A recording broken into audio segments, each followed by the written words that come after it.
শীতলা পুজোর এমন অদ্ভুত অদ্ভুত নিয়ম তোমাদের কাদের আছে আমি বলে যাচ্ছি, তোমাদের সাথে মিল হলে তোমরা কমেন্টে আমাকে অবশ্যই জানিও।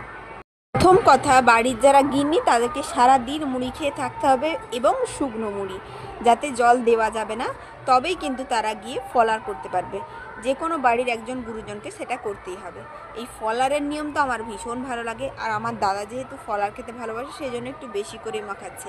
না না, তা বলে দাদা যায়নি ফলার করতে, কারণ ওর একটু কাজ ছিল, তো সেই জন্য ও গিয়ে টাইমের মধ্যে না পৌঁছাতে পারায় মা ভাবলো যে কি করি, একসাথে মাখিয়ে নিই, মাখিয়ে নিয়ে কিন্তু রেখে দেবো। এখানে দেখো দই, চিড়ে, মুরগি, কলা, আম, মানে সমস্ত কিছু দিয়ে সুন্দরভাবে মাখিয়ে নিচ্ছে।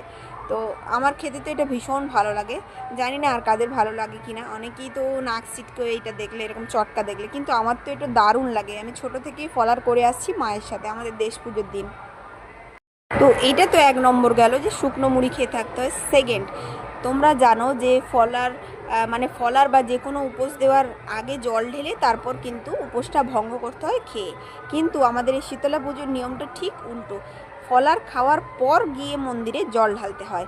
সারাদিন তুমি যে মুড়িটা খেলে, তারপর কিন্তু মন্দিরে এসে এই যে জল ঢেলে মুড়ি খাওয়াবে, জল ঢেলে মুড়িটা খাওয়ার পর মন্দিরে গিয়ে জল ঢালতে হয়। এই দেখো আমার মা কিন্তু মন্দিরের মধ্যে গিয়ে খাওয়া দাওয়া করে বাসন গুছিয়ে নিয়ে তারপর জল ঢালছে। আর তোমাদের উপাসনাও কিন্তু অনেক মজা করছে পুজোতে। তোমাদের এই রকম অদ্ভুত নিয়ম কাদের রয়েছে তোমরা কিন্তু অবশ্যই কমেন্টে জানিও।